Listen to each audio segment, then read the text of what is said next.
عداوت مجھے سے کیوں اتنی، میں تو قرآن کا داعی ہوں، رسول اللہ کا وارث، صحابہ کا سپاہی ہوں، مجھے ہے کفر سے نفرت، میں تو حق کا فدائی ہوں، زمانے الحمدللہ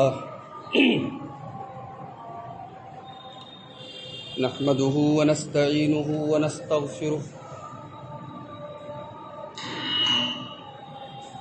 ونعوذ بالله من شرور أنفسنا ومن سيئات أعمالنا، من يهده الله فلا مضل له ومن يضلل فلا هادي له، وأشهد أن لا إله إلا الله وحده لا شريك له، وأشهد أن محمدًا عبده ورسوله. يا أيها الذين آمنوا اتقوا الله حق تقاته ولا تموتن إلا وأنتم مسلمون. يا أيها الناس اتقوا ربكم الذي خلقكم من نفس واحدة وخلق منها زوجها وبث منهما رجالا كثيرا ونساء، واتقوا الله الذي تساءلون به والأرحام إن الله كان عليكم رقيبا. يا أيها الذين آمنوا اتقوا الله وقولوا قولا سديدا يصلح لكم أعمالكم ويغفر لكم ذنوبكم، ومن يطع الله ورسوله فقد فاز فوزا عظيما. أما بعد، فإن خير الحديث كتاب الله، وخير الهدي هدي محمد صلى الله عليه وسلم، وشر الأمور محدثاتها، وكل محدثة بدعة، وكل بدعة ضلالة، وكل ضلالة في النار. أعوذ بالله من الشيطان الرجيم. بسم الله الرحمن الرحيم. أفتؤمنون ببعض الكتاب وتكفرون ببعض، فما جزاء من يفعل ذلك منكم إلا خزي في الحياة الدنيا، ويوم القيامة يردون إلى أشد العذاب، وما الله بغافل عما تعملون. وقال تعالى في مقام آخر: يا أيها الذين آمنوا ادخلوا في السلم كافة ولا تتبعوا خطوات الشيطان إنه لكم عدو مبين. محترم حاضرین جمعہ،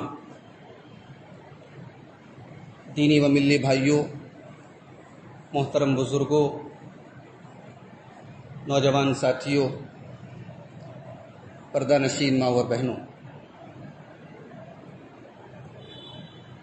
اس وقت فلسطین کا مسئلہ ہر جگہ بحث کا موضوع بنا ہوا ہے. اسرائیل کی طرف سے مسلسل فلسطینیوں کے اوپر ظلم و ستم جاری ہے. اس مسئلے کو ہم صرف فلسطین کا مسئلہ، ذاتی مسئلہ نہیں کہہ سکتے. بیت المقدس کا مسئلہ، مسجد اقصی کا مسئلہ سارے مسلمانوں کا مسئلہ ہے. بیت المقدس ہمارا قبلہ اول ہے. خانہ کعبہ کے بعد روئے زمین پر بنایا جانے والا اللہ کا دوسرا گھر ہے. یہودی کہتے ہیں کہ اس پر ہمارا حق ہے. مسلمانوں کا یہ دعویٰ ہے کہ اس پر ہمارا حق ہے. مسلمان اپنے دعوے میں اس لیے صحیح ہیں کیونکہ بیت المقدس مسجد ہے، اللہ کی عبادت کا گھر ہے، اور ایک مسجد پر ایک موحد ہی کا حق ہو سکتا ہے. یہودی یہ بھی دعویٰ کرتے ہیں کہ ہم موسیٰ علیہ السلام کو مانتے ہیں، مگر ظاہر ہے کہ موسیٰ علیہ السلام کے اوپر جو حق ہمارا ہے وہ یہودیوں کا نہیں ہے، اس لیے کہ موسیٰ علیہ السلام کو جیسے ماننا چاہیے ویسے ہم نے مانا۔ یہی وجہ ہے کہ اللہ کے نبی صلی اللہ علیہ وسلم کے سامنے جب محرم کی 10 تاریخ کے روزے کا مسئلہ آیا اور اللہ کے نبی کو یہ بتایا گیا کہ عاشورہ کا روزہ یہودی رکھتے ہیں، اور اس لیے رکھتے ہیں کیونکہ اللہ تعالیٰ نے عاشورہ کے دن حضرت موسیٰ علیہ السلام کو فرعون سے نجات دی، تو اس موقع پر اللہ کے نبی نے جو جملہ استعمال کیا تھا، نحن احق بموسیٰ منکم، موسیٰ کے اوپر تم سے زیادہ ہمارا حق ہے، موسیٰ کو صحیح معنوں میں ہم مانتے ہیں۔ اس لیے اللہ کے نبی نے صحابہ کو عاشورہ کا روزہ رکھنے کا حکم دیا، اور یہودیوں کی مخالفت میں آپ نے فرمایا کہ اگر اگلے سال میں زندہ رہا تو 9 کو بھی روزہ رکھوں۔ تو بیت المقدس پر کسی مشرک کا حق نہیں ہو سکتا، اس اعتبار سے اہل اسلام کا حق ہے اس مسجد پر، اور وہ مسئلہ ساری دنیا کے مسلمانوں کا مسئلہ ہے۔ مگر میرے بھائیوں، ہر مسئلے کے بہت سارے پہلو ہوتے ہیں۔ 50 سال سے ہمارے فلسطینی بھائی خوریزیوں میں، جنگوں میں مر رہے ہیں، ان کے بچے کٹ رہے ہیں، ان کی عورتیں مر رہی ہیں، ان کا خون بہ رہا ہے، اور مسئلہ حل نہیں ہو رہا۔ اور ہم یہاں بیٹھے، ہمارے نوجوان، جذباتی قسم کے نوجوان، سوشل میڈیا پہ کوئی کہہ رہا ہے کہ ترکی کیوں نہیں کچھ کر رہا ہے، کوئی کہہ رہا ہے سعودی عرب کیوں نہیں کر رہا ہے۔ اللہ کے واسطے اپنی انرجی کو فضول چیزوں میں نہ لگاؤ۔ ہم اپنے ملک کے بہت سارے مسائل، اپنے شہر کے بہت سارے مسائل حل نہیں کر پاتے، ہمارے سامنے بڑی مجبوریاں ہوتی ہیں، تو یہاں بیٹھ کر کے ہم دوسروں پر انگلیاں نہ اٹھائیں۔ اور ہمیں ایک بات یاد رکھنی چاہیے کہ اگر امت ایک ہوتی، امت متحد ہوتی، تو اسرائیل کی اوقات نہیں تھی کہ وہ فلسطین پر حملہ کرے اور مسجد اقصیٰ اس کے قبضے میں۔ وہ تو ہمارا انتشار ہے، ہم بٹے ہوئے ہیں، اور ہر ملک کو، ہر جگہ کے لوگوں کو اپنے مسائل پہلے دیکھنا ہے، ان کو اپنی چیزیں پہلے دیکھنا ہے۔ تو بھائیوں، اپنی انرجی فضول قسم کی، لایانی قسم کی بحثوں میں ضائع نہ کریں اللہ کے واسطے۔ سوشل میڈیا پر خاص طور سے ہمارے نوجوانوں میں 2 طبقے، کوئی سعودی عرب کو گالی دے رہا ہے اور ترکی کے گن گا رہا ہے، کوئی ترکی کے اردگان کے اندر عیب اور نکتہ چینیاں کر رہا ہے اور سعودی عرب کی حمایت کر رہا ہے۔ یہ فضول کے مسائل ہیں، ان مسائل میں نہ پڑھ کر کے ہم جو کر سکتے ہیں، ہم سے جتنا جو کچھ بن سکتا ہے، ہم ان بھائیوں، اپنے ان فلسطینی بھائیوں کے حق میں کریں۔ کچھ نہیں کر سکتے، سب سے اہم چیز ہے ہم دعا تو کر سکتے ہیں۔ دعا کریں اللہ تعالیٰ ہمارے ان مظلوم بھائیوں کی مدد فرمائے، اور اللہ تعالیٰ ظالموں کو ان کے انجام تک پہنچائے، اور مسجد اقصیٰ کو اہل اسلام کے قبضے میں پھر لا دے، تاکہ ہماری آنکھیں پھر وہاں ٹھنڈی ہوں اور وہاں ہمیں نماز پڑھنے کا پوری آزادی اور اختیار کے ساتھ موقع ملے۔ اللہ ہم سب کو اس کی توفیق عطا فرمائے۔ میرے بھائیوں، خطبہ مسنونہ کے بعد قرآن مجید کے پہلے پارے کی ایک آیت اور دوسرے پارے کی ایک آیت میں نے آپ کے سامنے پڑھی ہے۔ میں انہی دونوں آیتوں پر آج کچھ گفتگو کرنا چاہتا ہوں۔ پہلی آیت ہے سورہ بقرہ کی آیت نمبر 85۔ آئیے پہلے آیت کا ترجمہ دیکھ لیتے ہیں، پھر بات آگے بڑھاتے ہیں۔ اللہ نے فرمایا اَفَتُؤْمِنُونَ بِبَعْضِ الْكِتَابِ وَتَكْفُرُونَ بِبَعْضٍ۔ یہاں بنی اسرائیل کو خطاب کیا جا رہا ہے کہ اے بنی اسرائیل، تم اپنی کتاب کے بعض حصے پر ایمان رکھتے ہو اور بعض کا انکار کرتے ہو، کچھ کو مانتے ہو کچھ کو نہیں مانتے۔ اصل میں اس آیت کا ایک کانٹیکسٹ، ایک بیک گراؤنڈ ہے۔ مدینہ کے اندر 2 قبیلے رہتے تھے، اوس اور خزرج۔ یہی لوگ بعد میں جب اسلام انہوں نے قبول کیا، یہ انصار صحابہ کہلائے۔ اسلام کے پہلے ان کے 2 قبیلے تھے اور آپس میں بہت لڑتے تھے، بڑی جنگیں ہوتی تھی اوس اور خزرج کے بیچ میں۔ مدینہ میں یہودیوں کے 3 قبیلے رہتے تھے، بنو نذیر، بنو قریظہ اور بنو قینقاع۔ بنو نذیر اوس کے ساتھی تھے، اور بنو قریظہ اور بنو قینقاع یہ خزرج کے ساتھی تھے۔ تو جب اوس اور خزرج میں لڑائی ہوتی تھی تو جو ان کے ساتھ الائنس کرنے والے، ان کے ساتھ معاہدہ کرنے والے جو یہودی قبیلے تھے، وہ بھی لڑتے تھے اور ایک دوسرے کو مارتے تھے۔ جیسے اوس اور خزرج والے ایک دوسرے کو مارتے تھے، یہودی یہودی کو مارتا تھا، مارتے تھے، قتل کرتے تھے، جلا وطن کرتے تھے۔ اور جب جنگ ختم ہو جاتی تو وہی یہودی اپنے دوسرے یہودی بھائی کو جو جلا وطن ہو گیا تھا یا قید ہو گیا تھا اس کو قید سے رہا کرانے کے لیے پیسہ دے کر کے چھڑاتے تھے. اور جب ان سے کہا جاتا تھا کہ بھئی تم کو رہا کیوں کرا رہے ہو, ان کا پیسہ کیوں دے رہے ہو, تو کہتے تھے تورات میں ایسا لکھا ہے کہ اپنے یہودی بھائی کو اگر قید میں دیکھو تو اس کو رہا کرا. تو اللہ نے فرمایا کہ تورات میں تو یہ بھی لکھا ہے کہ ایک دوسرے کا خون مت بہاؤ, تورات میں تو یہ بھی لکھا ہے کہ ایک دوسرے کو قتل مت کرو. ایک حکم مان رہے ہو, ایک حکم کو نہیں مان رہے ہو. افتؤمنون ببعض الکتاب وتکفرون ببعض. کتنی عجیب بات ہے کہ جو تمہارے مطلب کی بات ہے وہ لے رہے ہو, اور جو تمہارے مطلب کی بات نہیں اس کو چھوڑو. جہاں تمہارا جی چاہتا ہے شریعت پر عمل کرتے ہو, اور جہاں تمہارے من اور خواہش کے خلاف بات ہے تم شریعت کو چھوڑ دیتے ہو. آگے اللہ نے بتایا اس کا انجام کیا ہوگا. شریعت کو اپنی منمانی کے حساب سے فالو کرنے والوں کا انجام کیا ہوگا. اللہ نے فرمایا افتؤمنون ببعض الکتاب وتکفرون ببعض فما جزاء من يفعل ذلك منكم الا خزي في الحیات الدنیا. جو شریعت کو اپنی منمانی کے مطابق استعمال کرے گا, جس پر جی چاہے عمل کرے, جس پر جی چاہے چھوڑ دے, جو ایسا کرے گا وہ دنیا میں بھی ذلیل ہوگا. وَيَوْمَ الْقِيَامَةِ يُرَدُّونَ إِلَىٰ أَشَدِّ الْعَذَابِ. اور آخرت میں بھی اسے دردناک عذاب دیا جائے گا. کتاب ہماری ہے, قرآن ہمارا ہے. یہ یہودیوں کی یہ کارستانی کیوں بیان کی اللہ نے, اور یہ انجام کیوں بیان کیا اللہ نے؟ ہمیں اور آپ کو سکھانے کے لیے کہ مسلمانوں یہ حرکت جو بنی اسرائیل نے کی, جو یہودیوں نے کی, یہ حرکت تم کرو گے تو تمہارا انجام بھی یہی ہوگا. تم دنیا میں ذلیل رہو گے اور آخرت میں بھی دردناک عذاب سے دوچار ہوگے اگر تم نے اس پر عمل کیا. افتؤمنون ببعض الکتاب وتکفرون ببعض, کہ جو جی چاہتا ہے اس کو مان لیتے ہو اور جو جی نہیں چاہتا اس کو چھوڑ دو. میرا خیال ہے آیت آپ کو سمجھ میں آ گئی. سورہ بقرہ کی آیت نمبر 85 ہے, پہلے پارے کی آیت. دوسری آیت جو میں نے پڑھی تھی یہ سورہ بقرہ کی 208 نمبر کی آیت ہے, دوسرے پارے کی آیت. اللہ نے فرمایا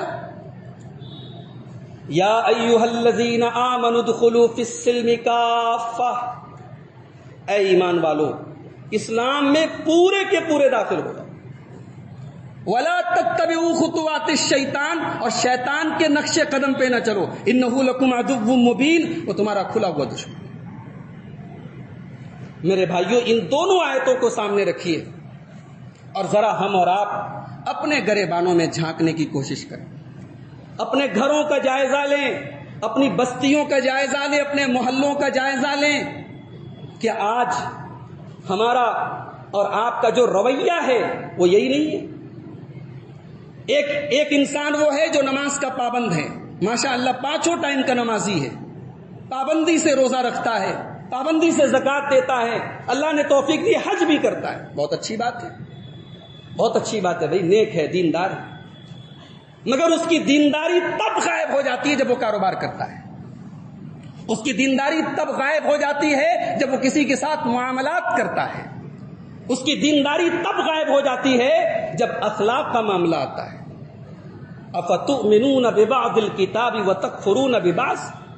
بھئی محمد الرسول اللہ نے جو دین دیا ہے, جو اسلام دیا ہے, اس میں عبادات بھی ہیں, اس میں عقائد بھی ہیں, اور اس میں اخلاق بھی ہیں, اس میں معاملات بھی ہیں. صحیح بخاری آپ اٹھائیں, کتاب الصلاۃ آپ کو ملے گا, نماز کا چیپٹر ملے گا. کتاب الصوم ملے گا, روزے کا چیپٹر ملے گا. کتاب الزکوٰۃ, زکوٰۃ کا چیپٹر, کتاب الحج, حج کا چیپٹر ملے گا. ساتھ میں آپ کو کتاب البیوع بھی ملے گی, بھئی لین دین کیسے کیا جائے. کتاب الادب بھی ملے گا, ادب اور اخلاق کس کو کہتے ہیں وہ بھی آپ کو ملے گا. شریعت عقائد عبادات کے ساتھ ساتھ اخلاق اور معاملات کا نام بھی ہے میرے بھائی. اور میرا ایک جملہ نوٹ کر لو, اسلام عبادات سے نہیں اخلاق سے پھیلا ہے. لوگوں کے دل اخلاق سے جیتے جاتے ہیں, لوگوں کے دل عبادات سے اللہ کو راضی کیا جاتا ہے. اللہ کے بندے ہمارے اخلاق سے راضی ہوتے ہیں میرے بھائی. اللہ نے اپنے نبی کے اخلاق کی تعریف کرتے ہوئے قرآن میں فرمایا فَبِمَا رَحْمَةٍ مِّنَ اللَّهِ لِنتَ لَهُمْ وَلَوْ كُنتَ فَظًّا غَلِيظَ الْقَلْبِ لَانفَضُّوا مِنْ حَوْلِكَ۔ اے میرے حبیب، اللہ نے آپ کو نرم مزاج بنایا ہے، اللہ نے آپ کو بہترین اخلاق والا بنایا ہے۔ اے میرے نبی، اگر آپ سخت مزاج ہوتے، اگر آپ بد اخلاق ہوتے، لَانفَضُّوا مِنْ حَوْلِكَ، تو یہ لوگ جو آپ کے فالوورز ہیں، جو آپ پر جان چھڑکنے والے ہیں، یہ چھوڑ کے چلے گئے ہوتے۔ میرے نبی کے اخلاق تھے جس نے بڑے بڑے دشمنوں کو نرم کر دیا۔ میرے بھائی، صحابہ کے اخلاق تھے جس نے لوگوں کے دل جیت لیے۔ ہندوستان کی سرزمین پر اسلام ہمارے اخلاق سے آیا۔ یہاں کے ساحل سمندر پر جب مسلمان تجارت کرنے آتے تھے اور ہندوستان کے ہمارے غیر مسلم ان کے اخلاق، ان کے لین دین کی صفائی، ان کے معاملات کی صفائی دیکھتے تھے تو ان کو کوئی پیسہ، کوئی لالچ نہیں تھا، بس وہ اخلاق اور ان کی صفائی دیکھ کر کے وہ اسلام قبول کرے۔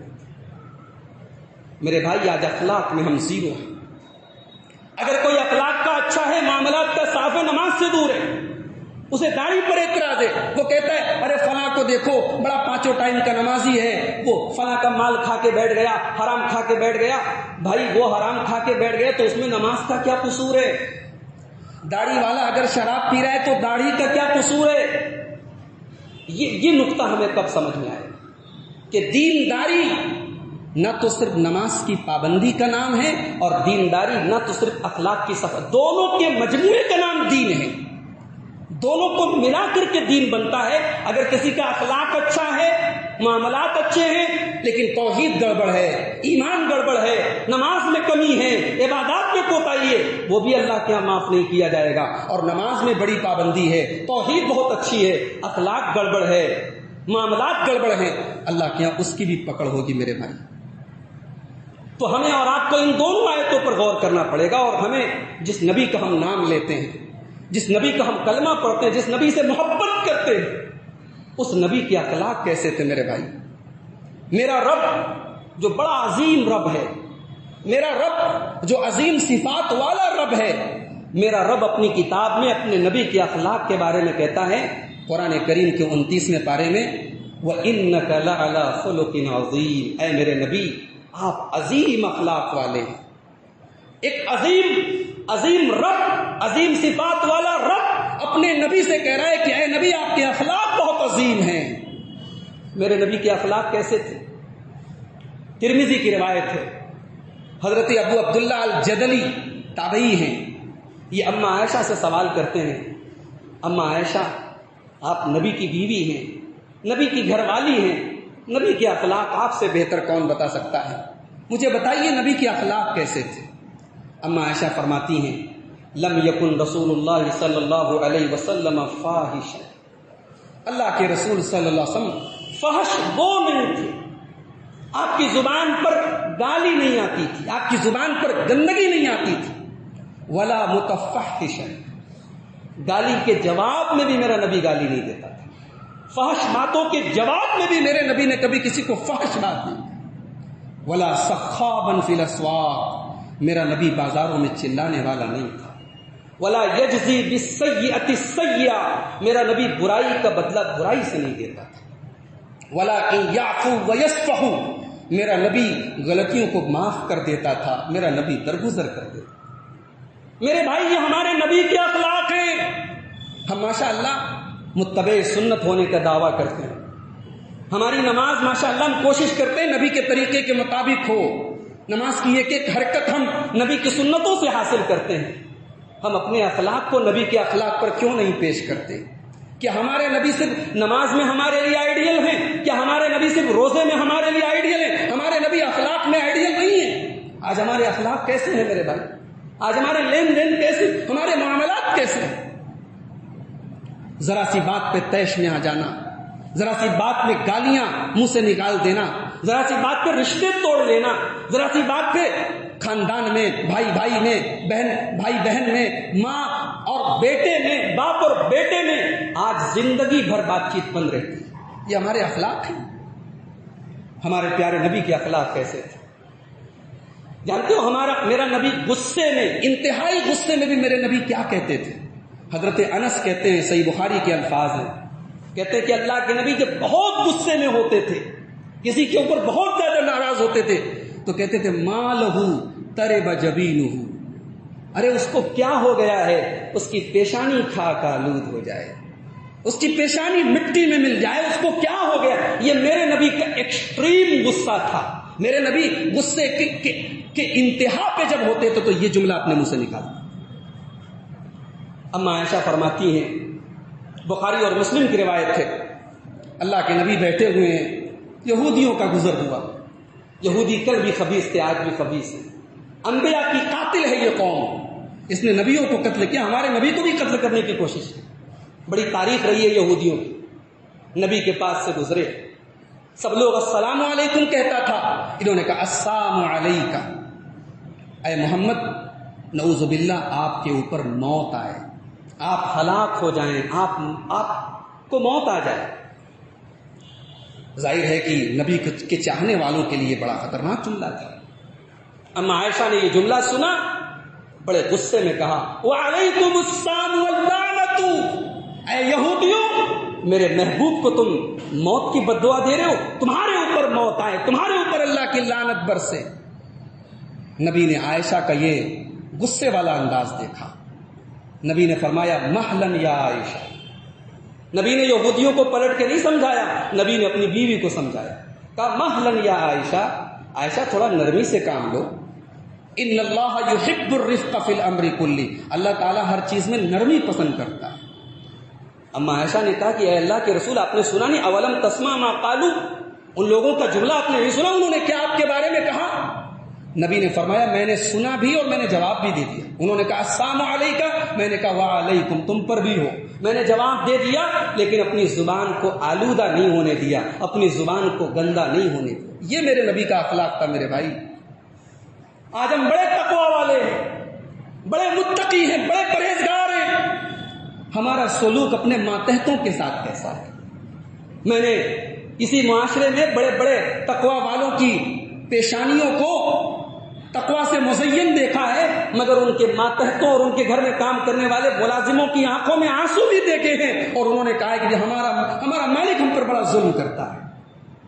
میرے نبی اپنے ملازمین کے ساتھ، اپنے خادموں کے ساتھ میرے نبی کا کیا رویہ تھا، کیا سلوک تھا؟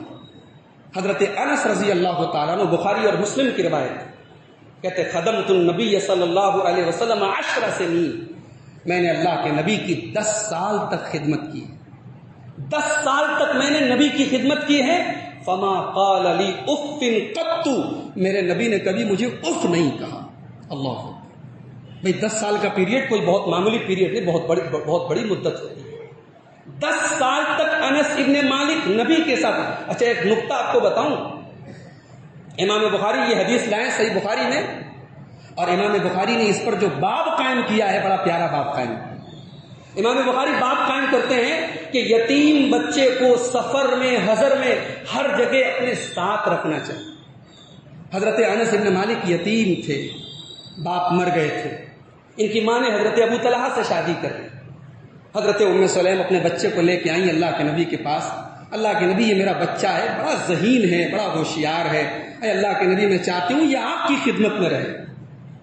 انس ابن مالک نبی کی خدمت کرنے لگے، اور حضرت انس کہتے ہیں کہ میں نبی کے ساتھ سفر میں بھی رہتا تھا، حضر میں بھی رہتا تھا، نبی جہاں جاتے مجھے ساتھ میں لے کے جاتے۔ یتیم کی پرورش بہت بڑی نیکی ہے میرے بھائی، مگر آج ہمارے ہاں اگر کسی یتیم کی ہم پرورش کر بھی لیں اور ہماری اپنی اولاد ہو تو کہیں نہ کہیں ہم ڈسکریمنیشن تو کر ہی دیں گے، کہیں نہ کہیں بھید بھاؤ تو ہو ہی جائے گا کہ بھئی یہ ہماری سگی اولاد ہے، یہ یتیم بچہ ہے۔ میرے نبی نے اس یتیم بچے کو یہ احساس نہیں ہونے دیا کہ میں یتیم ہوں، سفر میں ساتھ رکھا، حضر میں ساتھ رکھا۔ امام بخاری کہتے ہیں یتیم کو پالو، یتیم کی پرورش کرو تو ایسے کرو جیسے میرا نبی کرتا تھا۔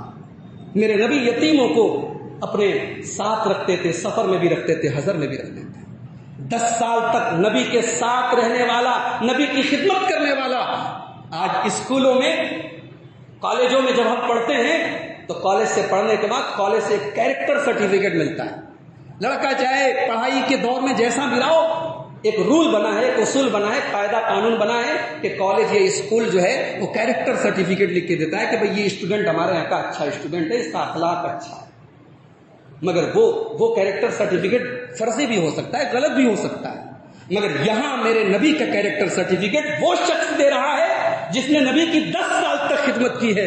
کہتے فما قال علی اف قط، میرے نبی نے کبھی کسی کو اف نہیں کہا. کبھی ایسا نہیں ہوا کہ میں نے کوئی کام کیا ہو اور نبی نے کہا لما صنعت، کیوں تم نے ایسا کیا.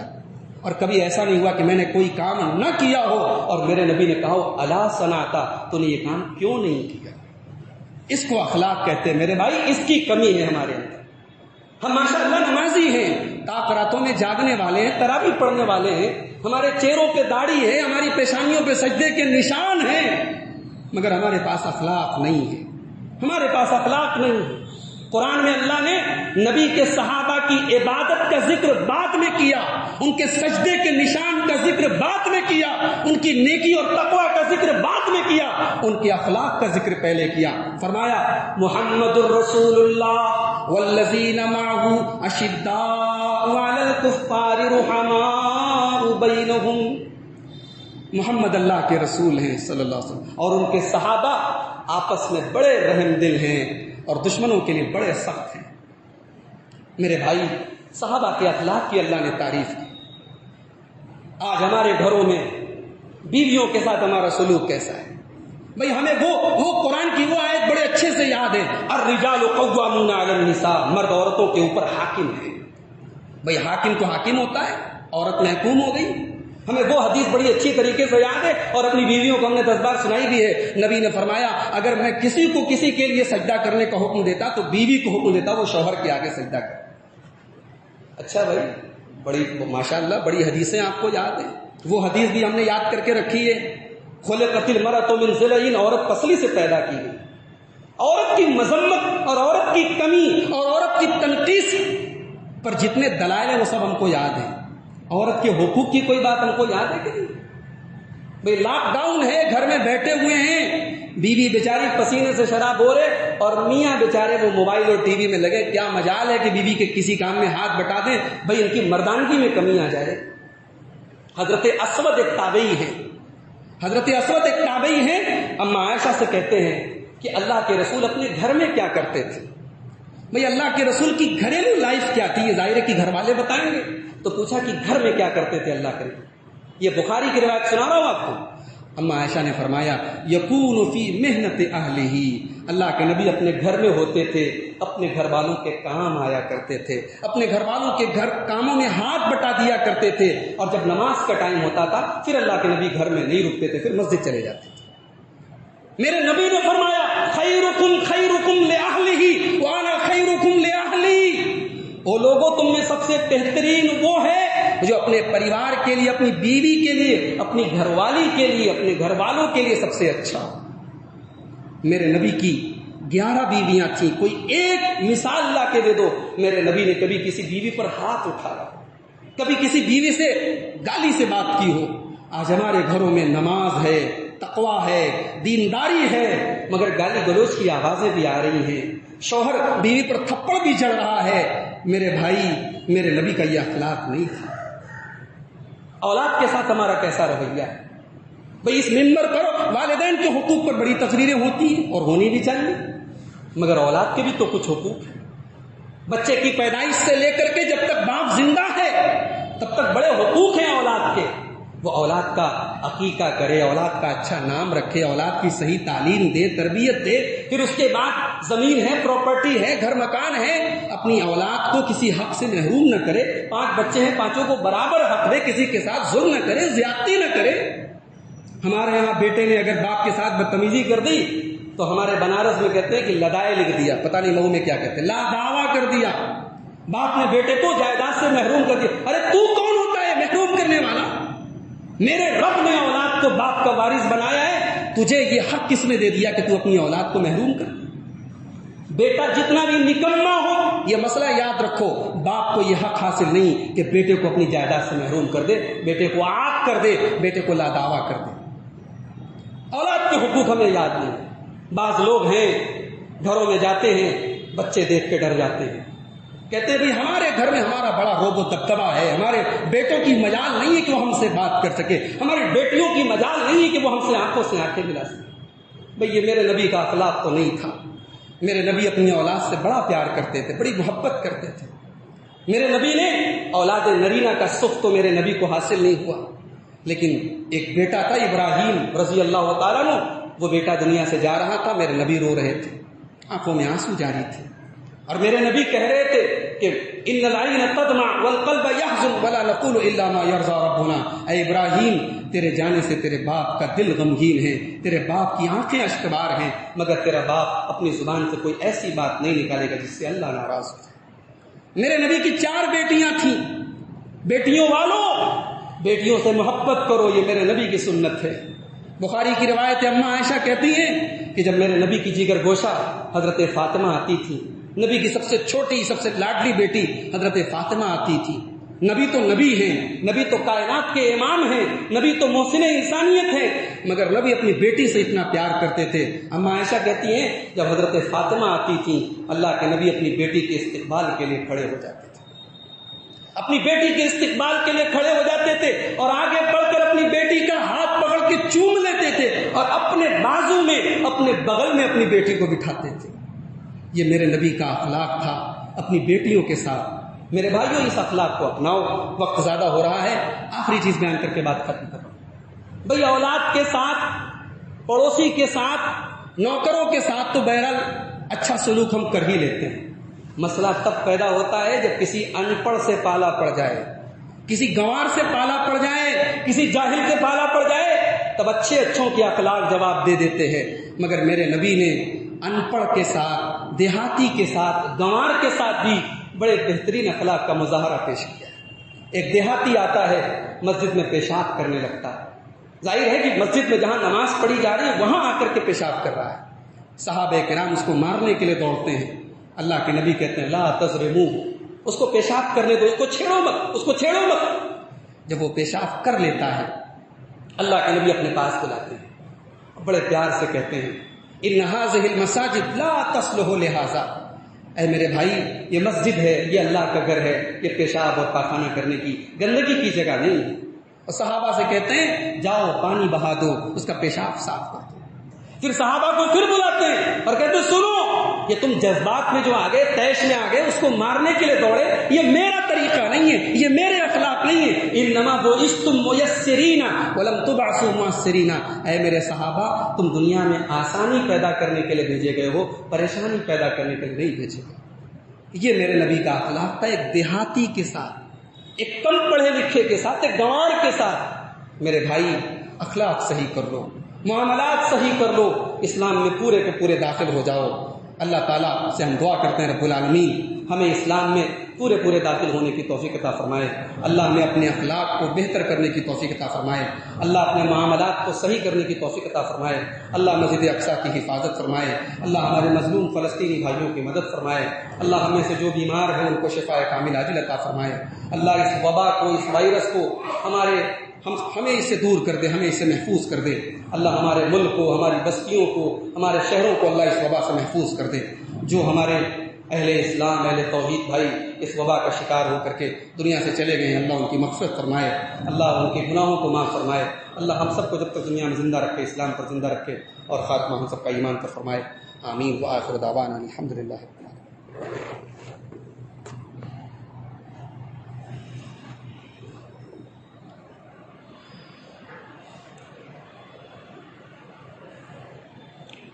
الحمد لله كفى وسلام على عباده الذين اصطفى، اما بعد، اعوذ بالله من الشيطان الرجيم، بسم الله الرحمن الرحيم، ان الله وملائكته يصلون على النبي يا ايها الذين امنوا صلوا عليه وسلموا تسليما، اللهم صل على محمد وعلى ال محمد كما صليت على ابراهيم وعلى ال ابراهيم انك حميد مجيد، اللهم بارك على محمد وعلى ال محمد كما باركت على إبراهيم وعلى آل إبراهيم إنك حميد مجيد، اللهم أعز الإسلام والمسلمين وأذل الشرك والمشركين ودمر أعداء الدين برحمتك يا أرحم الراحمين، إن الله يأمر بالعدل والإحسان وإيتاء ذي القربى وينهى عن الفحشاء والمنكر والبغي يعظكم لعلكم تذكرون۔